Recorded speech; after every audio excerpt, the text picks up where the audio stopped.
Yo! On se retrouve aujourd'hui pour une nouvelle vidéo de Westworld. Alors avant, super grande annonce sur ma chaîne. J'ai enfin atteint 10 abonnés. Wouhou! Il n'y a pas de petite victoire. Disons qu'il n'y a pas de très petite victoire. Bon, disons que chaque victoire compte, ok? Mais revenons à l'épisode. Donc on se retrouve aujourd'hui pour l'épisode 9 de la première saison de Westworld. L'épisode est appelé The Well-Tempered Clavier.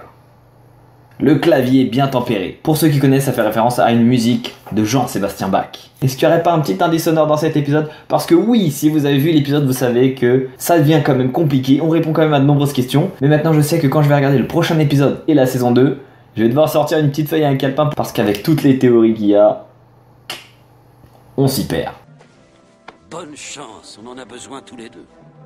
Rendez-vous dans le futur. Vous voulez dire le passé? Exact. Cet épisode était vraiment génial.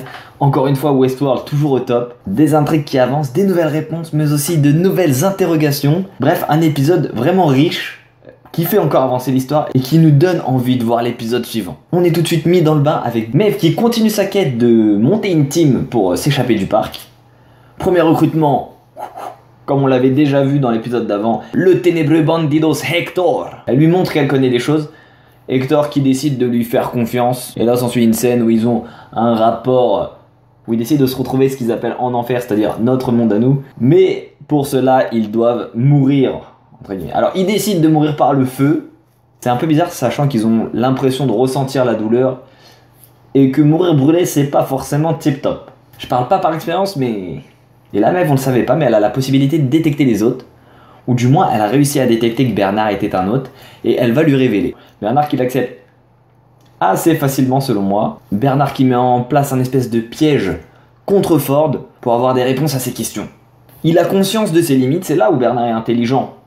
Il sait qu'il peut pas directement tuer Ford, qui a sûrement une espèce de sécurité, et donc avec ses connaissances en programmation, il fait appel à un autre hôte pour l'aider. Mais ce qu'il avait pas compris, c'était que Ford avait toujours une longueur d'avance sur lui, et que malgré tout ce qui s'est passé, il avait le total contrôle de la situation.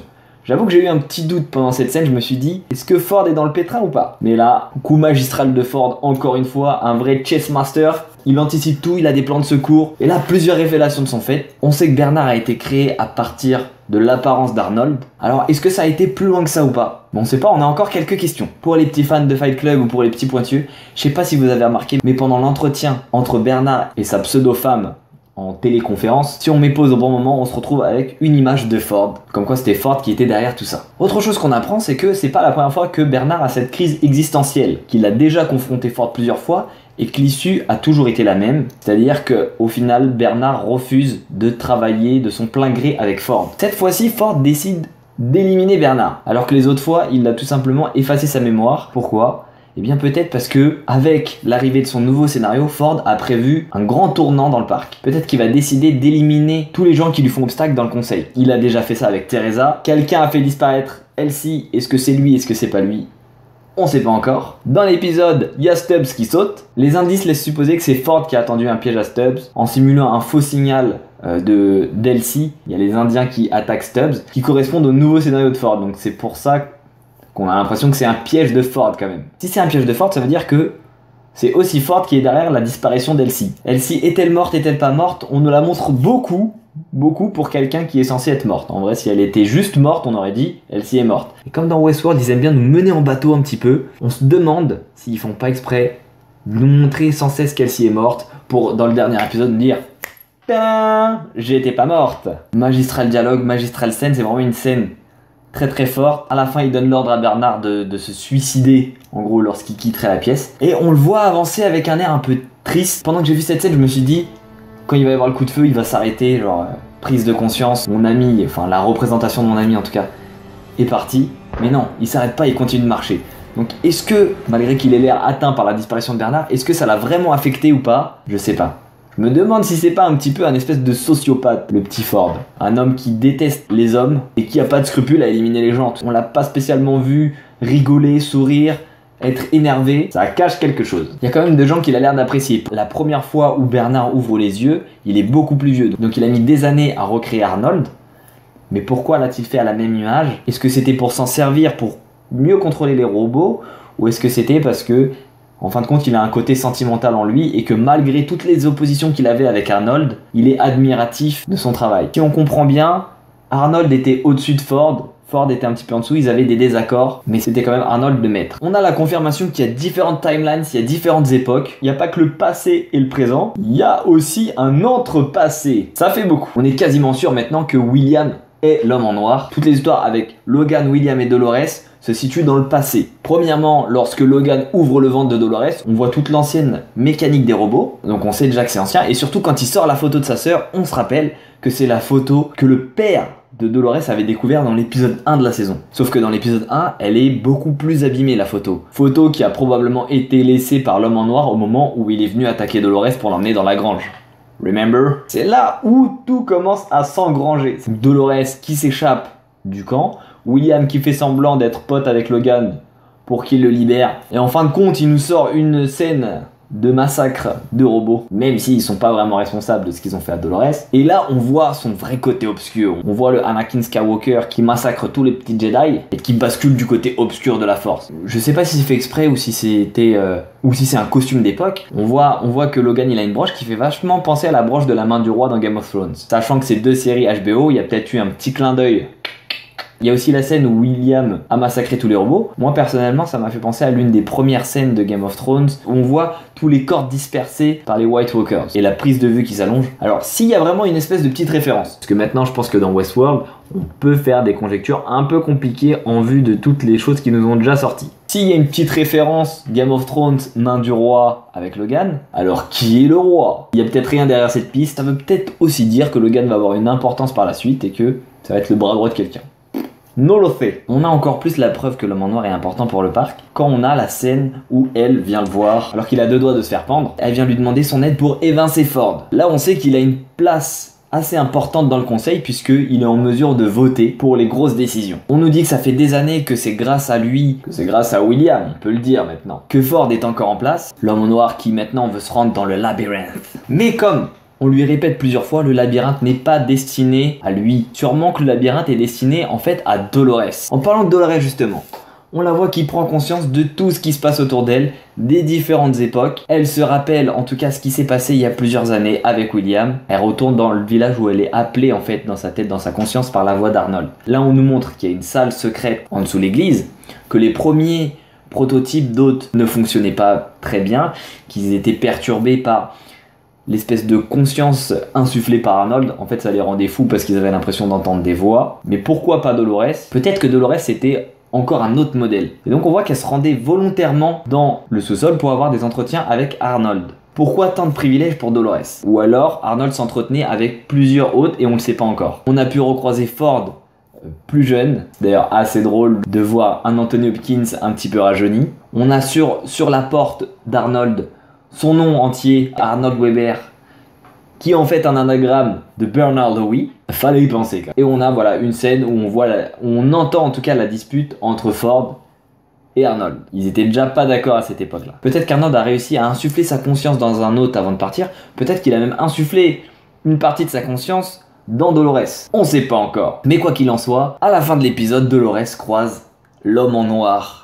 Enfin la confrontation, Dolores et William à la fin de l'épisode. On aura sûrement plus de réponses dans le prochain épisode de ce qui va se dire, de comment l'homme en noir va avouer qu'il est William. Ça doit quand même un peu rendre fou de se dire que il y a 30 ans déjà, Dolores avait déjà des petits bugs et elle se souvenait de choses. Et lui, ça fait 30 ans qu'il vient dans le parc et elle se souvient pas forcément de lui. Donc ça fait peut-être 30 ans qu'il essaye de la refaire prendre conscience comme il a pu voir qu'elle était capable il y a déjà de nombreuses années. Enfin, Teddy qui poursuit sa quête contre Wyatt. On nous apprend qu'en fait, c'est lui qui a participé au massacre avec Wyatt et qu'il n'était pas contre Wyatt comme il le pensait. Là, on peut se dire que sa mémoire avait été modifiée. Sûrement que c'était volontaire et que c'était déjà prévu dans le scénario de Ford. Teddy qui pensait être un soldat, tout comme Wyatt, qui se sont tous les deux mutinés pour buter tout le monde. Et au final, Wyatt l'aurait trahi. Si on regarde la scène, on entend la musique actionnée par une main. D'ailleurs, c'est l'autre main. Est-ce que ça ne ferait pas un petit peu penser au titre de l'épisode? Est-ce que cette musique a une importance? C'est une musique qui était déjà survenue dans d'anciens épisodes, souvent quand on parle d'Arnold, mais aussi au moment où Ford calme Maeve. Donc cette musique, elle a peut-être un effet sur eux. Pourquoi cette musique est jouée à un moment où tout le monde se tue autour de nous et il y a un mec qui actionne une musique? C'est un peu chelou quand même. Peut-être que cette musique, elle est là pour modifier ses mémoires. La fille présente, la fille qui avait accueilli William à son entrée au parc, c'est la même fille là qui parle à Teddy. Elle l'appelle Théodore. Et là, il se souvient qu'en réalité, il n'était pas un soldat, mais il était habillé en shérif. Il a abattu des femmes dans le dos, des hommes, de tout. Il a tué tout le monde. En montant la vidéo, je me suis rendu compte qu'en fait, c'était exactement la même scène. Le traumatisme que semble se rappeler Teddy, la trahison avec Wyatt, le fait d'abattre tout le monde, est aussi un souvenir commun à Dolores, où elle a elle-même vécu cette scène. On la voit arriver de l'autre côté par rapport à Teddy, exactement le même côté où Wyatt est censé arriver dans les souvenirs de Teddy. C'est un petit peu bizarre. Est-ce que Dolores serait Wyatt? Est-ce que la personne qui actionne la musique ne serait pas Ford pour forcer les autres à tuer tout le monde, à tuer même Arnold? Est-ce que le général, ça serait pas Arnold?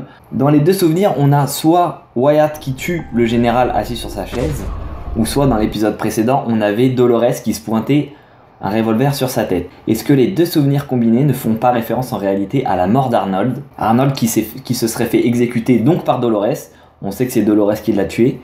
Arnold lui aurait demandé de la tuer. Je ne sais pas pourquoi encore. Mais peut-être sous une menace de Ford en réalité. Arnold qui aurait réussi, donc comme je l'ai déjà dit, à transférer sa conscience ou une partie de sa conscience dans Dolores. Et ça serait pour ça qu'elle, en se souvenant de cet événement un peu tragique, elle ne se souviendrait pas de le tuer directement, mais de se tuer elle-même. À méditer. De retour dans le présent, on a Angela, la fille qui est en train de parler à Teddy, celle qui l'a attachée et qui l'a même poignardée. C'est également cette fille-là qui avait accueilli William au moment où il était arrivé dans le parc et où il était en train de se changer, de choisir ses vêtements de cow-boy avant de prendre le train. Alors qu'elle est en train de lui remémorer les véritables événements survenus avec Wyatt, elle lui dit « Tu vas le refaire encore, mais cette fois-ci, on sera avec toi. » Donc cet événement va se reproduire prochainement. J'ai une petite théorie, ça doit sûrement être fait exprès, je vous explique. Ford arriverait pour annoncer son nouveau scénario donc dans le village. Le village est censé être désertique, donc si Teddy doit réitérer le massacre qu'il a déjà fait avec Wyatt, il faut qu'il y ait des gens.